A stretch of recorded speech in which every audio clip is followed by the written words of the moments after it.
Hello students, कैसे हैं आप सभी। उम्मीद करता हूं कि बेहतर होंगे और पढ़ाई के लिए 100% एफर्ट लगा रहे होंगे। मैं एजुकेटर में सिनेमा स्वागत करता हूं आप सभी का आपके अपने चैनल इम्बॉल्डेन कोचिंग सेंटर में।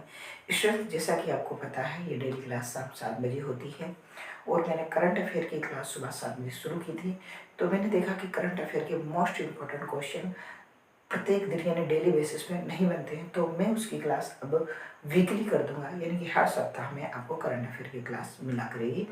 तो स्टूडेंट्स, आप चैनल को सब्सक्राइब कर लेना। आज मेरा जो चैप्टर है वो प्रॉफिट एंड लॉस है। आपको पता है कि ये जो है क्लास डेली बेसिस पे आपकी जो है शाम 7 बजे चलती है और मैंने आपको जो है परसेंटेज पूरा कंप्लीट करा दिया है। तो आज ये हमारी पहली क्लास है, आइए शुरू करते हैं। तो स्टूडेंट्स, जैसा कि आपको पता है लाभ और हानि में जो सबसे मुख्य जो टर्म होते हैं वो होता है आपका क्रय मूल्य। क्या होता है? क्रय मूल्य, है ना। तो क्रय मूल्य क्या होता है कि जिस कीमत पर जिस कीमत पर जिस कीमत पर वस्तु को खरीदा जाए, क्या है? वस्तु को खरीदा जाए वो होते हैं आपका क्रय मूल्य।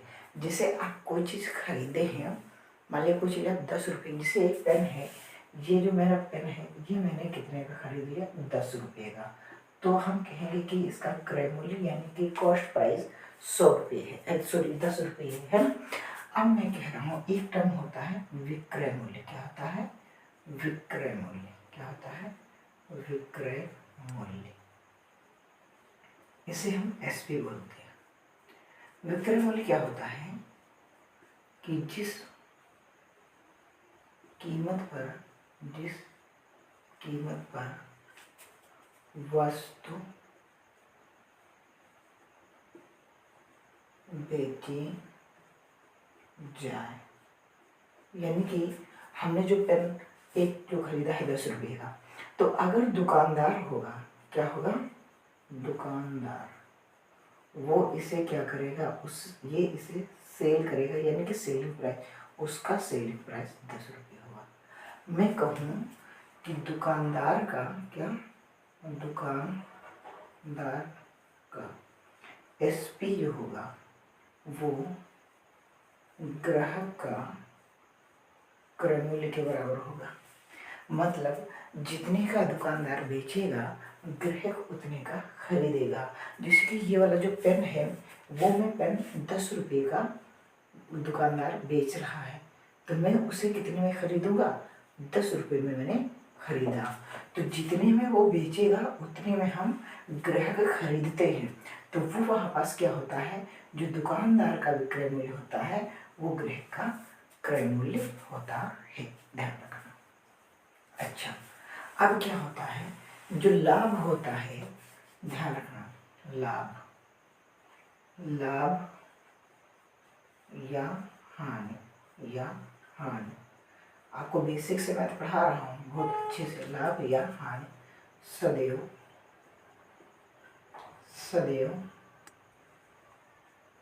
क्रय मूल्य पर ही निकलता है। क्रय मूल्य पर ही होता है,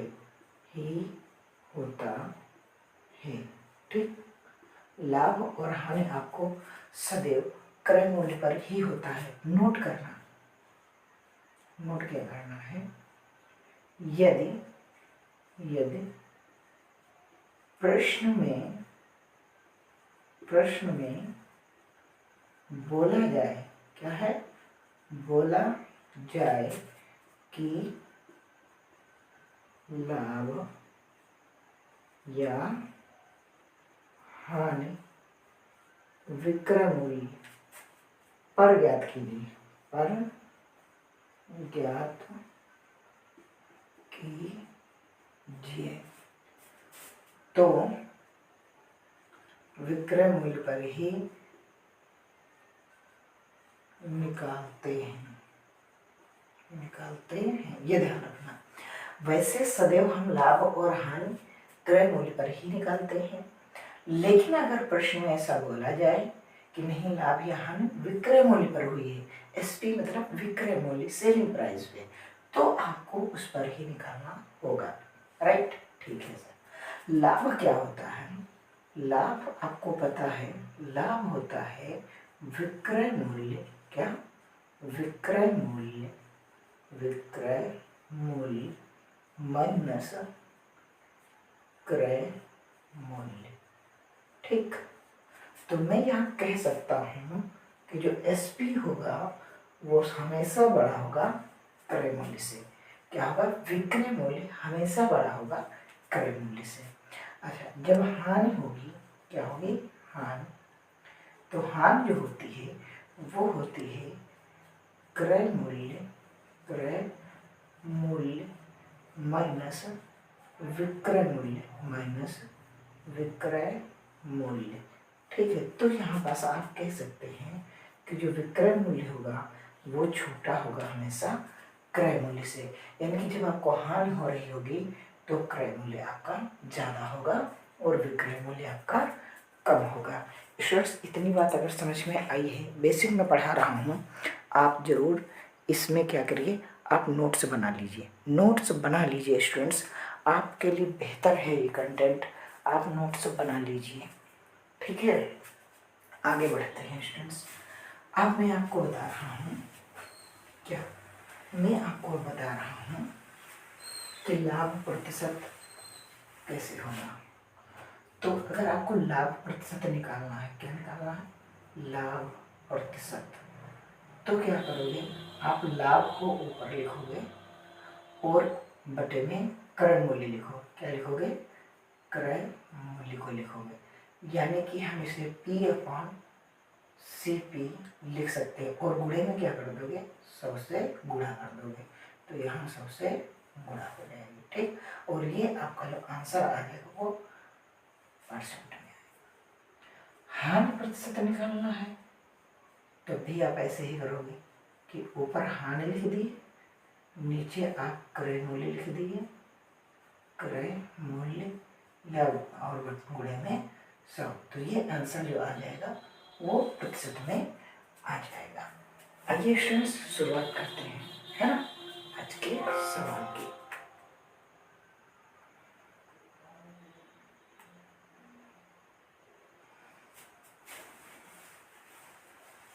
सवाल कह रहा है कि पंकज एक मोबाइल 4,500 रुपये में खरीदता है तथा 5,175 रुपये में बेच देता है, उसका लाभ प्रतिशत बताइए। यानी कि आप जो वस्तु को खरीद रहे हैं, एक मोबाइल को, वो 4,500 रुपये में आप खरीद रहे हैं। ठीक है सर जी। आप बेच रहे हैं, कितने का बेच रहे हैं? आप बेच रहे हैं 5,175 रुपये का। तो आपसे पूछ रहा है लाभ प्रतिशत बताइए। तो मतलब इतने का खरीद कर इतने का बेच रहे हो, इस पे ज़्यादा है ना, तो कहीं ना कहीं प्रॉफिट आएगा। तो कितना प्रॉफिट आएगा? तो देखो यहाँ बचा 5, यहाँ बचा 7। अब देखो इस 11 में से एक है ना, तो 11 में से 5 जाएंगे 6 और यहाँ बचेगा 4 में 4 0, यानी ये प्रॉफिट है। और आपको निकालना क्या है? Profit percent. तो मैंने कहा था प्रॉफिट को हमेशा ऊपर रख देना और इसको नीचे लिख देना क्रय मूल्य को, और 100 से गुणा कर देना, आपका क्या आ जाएगा? आपको प्रॉफिट आ जाएगा। ये दोनों कैंसिल हो चुके हैं, 9 से काट लेते हैं, 9 5 5 से काट लेते हैं, 5 9 45, 5 1 5, 1 बचा, 5 3 15 और बचा 25, यानी कि ये आ चुका है 135 बटा 9, 9 1 9 बचेगा 4 और 9 बचे 45, यानी कि हमें 15% प्रॉफिट हो चुका है। कितना हो चुका है? 15% हमें प्रॉफिट हो चुका है। उम्मीद करता हूँ स्टूडेंट्स आपको बेहतर लगा होगा।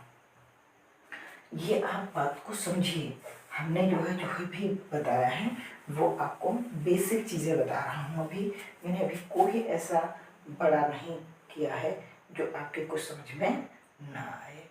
तो स्टूडेंट्स अगला सवाल क्या कह रहा है? अगला कोई सवाल कह रहा है कि मनीष एक बैग 800 रुपये में खरीदता है, 25% लाभ कमाने के लिए उसे बैग कितने रुपए में बेचना चाहिए? यानी कि आपका क्रय मूल्य है कितना? क्रय मूल्य है आपका 800, और आप क्या कर रहे हैं, आपको प्रॉफिट परसेंट दिया है कितना, आप प्रॉफिट परसेंट कमाना चाह रहे हैं 25%। तो आपसे कह रहा है कि आप बताइए एसपी क्या होगा। तो मैं ये कह रहा हूँ कि जो क्रय मूल्य होता है वो 100% होता है। कितना होता है? 100%। और आपको एसपी निकालना है। अगर इस परसेंट में आप 25% लाभ कमाना चाहते हो तो 25 जोड़ दोगे तो एसपी हो जाएगा 125%। तो मैं ये कह रहा हूँ कि ये सीपी 100% है और जो आपको दिया है 800। तो मैं क्या कह सकता हूँ कि 100% की वैल्यू आपके पास 800 रुपये है और आपको निकालना है विक्रय मूल्य यानी कि 125%। तो जो दिया होता है उससे करते हैं भाग और जो निकालना होता है उससे करते हैं गुणा। तो निकालना तो हमको 125% है और 100% आपको दिया था, तो ये जो है कैंसिल हो गया है, ठीक है। और 125 गुणे 8 करोगे कितना आ जाएगा? 1000 आ जाएगा। कितना आ जाएगा? 1000 आंसर आ जाएगा।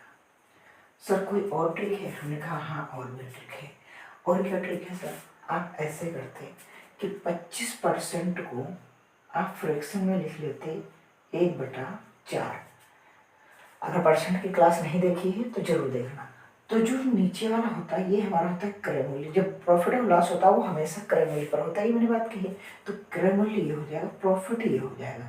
तो मैं ये कह रहा हूँ कि अगर सीपी देखा जाए तो सीपी आपका 4 रेशियो है, ठीक है।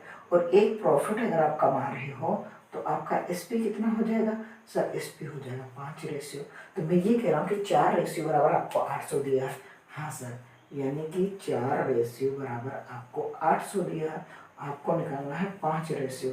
तो 800 बटे में 4 गुणे में 5, इससे काट दोगे ये 2 बार, ये हो जाएगा 200 और 200 गुणे 5 करोगे आपका 1000 राइट आंसर। कितना आ जाएगा? 1000 आपका राइट आंसर आ जाएगा। तो आप चाहे इस तरीके से करिए चाहे इस तरीके से करिए, आपका बेहतरीन कॉन्सेप्ट क्लियर हो रहा है इमोल्डन कोचिंग सेंटर में। आप घबराएं नहीं स्टूडेंट्स, आप बेहतर की तलाश में बेहतरीन को न जाने दें। अगला स्टूडेंट्स क्वेश्चन पढ़ रहा हूँ, बहुत ही लाजवाब क्वेश्चन है, मजा आएगा, है ना।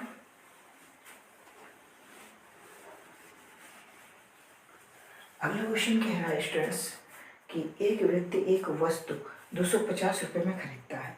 यदि वस्तु को 100 रुपये में बेचने से उसे 8% की हानि होती है तो x का मान बताइए। यानी कि आपसे को क्रय मूल्य दे रखा है, कितना क्रय मूल्य आपको दे रखा है? 250 और आपको विक्रय मूल्य कुछ नहीं दे रखा है, केवल x कह रहा है यानी कि इतने में बेची गई है। तो उसे हानि होती है यानी कि उसे लॉस होता है। तो लॉस होता है कितना? 8%। तो देखो आप या तो इसे रेशियो से लगा लें या तो इसको बेसिक से लगा लें। तो मैं आपको पहले बेसिक बताता हूँ, है ना। बेसिक बेसिक क्या कहता है कि हमारा क्रय मूल्य कितना है? 100%। और अगर 100 में से आप घाटे पे बेच रहे हो 8 पे, तो फिर आप कितने पे ये बेचोगे? तो सर इसको हम 92 रुपये में बेचेंगे। मैंने कहा बिल्कुल। तो आप इतने का खरीद करके इतने में बेच रहे हैं तो आपसे एक्स का मान पूछ रहे हैं, विक्रय मूल्य का मान पूछ रहा। तो हम ये कह सकते हैं कि 100% की वैल्यू हमारे पास है 250 और हमें निकालना है 92% की। तो मैं ये कह सकता हूँ कि 250 बटे में 100 और गुणे में 92। क्यों? क्योंकि जो दिया होता है उससे करते हैं भाग, जो निकालना होता है उससे करते हैं हम गुणा, ठीक। तो अब भाई साहब देखो, 1 0 से 1 0 कट गया, बचा 25 और 5 दूनी 10। 2 से इसको हम काट देंगे, 2 चौके 8 और 2 छः 12, ये 46 हो गया है। 5 छक्का 30 और 5 चौके 20 और 3 यानी कि 230 रुपये will be your right answer. यानी कि कितने का बिका है? ये 230 रुपये का बिका है, तब जाकर के उसे 8% हानि हुई। सर रेशियो बता दीजिए। हमने कहा रेशियो देख लो, आपको सीपी दे रखा है 250 रुपये, आपको लॉस परसेंट दे रखा है 8%। इसको आप लिख सकते हो 2/25। कितना लिख सकते हो? 2/25। अगर आपका क्रय मूल्य ये है तो आपका लॉस 2 हो जाएगा। सर ये 2/25 कैसे लिखा? अगर स्टूडेंट्स आपने परसेंट की क्लास नहीं देखी तो मैं एक बार कहूँगा कि आप परसेंट की क्लास जरूर देखें। परसेंट हटेगा बटेगा 100 आएगा, 4 से काट दो, 4 कम 4, 4 दूनी 8, 4 दूनी 8, 4 पंचे 20, है ना। इस तरीके से ये कट करके फ्रैक्शन में आता है, यानी कि ये आपको आता है। तो मैं ये कह रहा हूँ कि आपका सीपी हो जाएगा 5 रेशियो और सॉरी 25 रेशियो, और आपका जो एसपी हो जाएगा ना वो 2 घट जाएगा 23 रेशियो। ठीक, अब आपको 25 रेशियो की ही तो वैल्यू दी है क्योंकि क्रय मूल्य दिया 25 रेशियो बराबर 250, और हमें निकालना है 23 रेशियो। तो जो दिया होता है उससे करते हैं हम भाग, और जो निकालना होता है उससे करते हैं हम गुणा। ये कट गया है 10 बार, 10 की गुणा करोगे 230 will be your right answer. तो स्टूडेंट्स आज बेसिक की क्लास थी, यहीं तक रखते हैं। आप बताना ये आपको कैसा लगा मेरा पढ़ाना, कमेंट बॉक्स में कमेंट जरूर करना। नए हो चैनल को सब्सक्राइब कर लेना। पढ़ो, सीखो और समझदार बनो ताकि कामयाब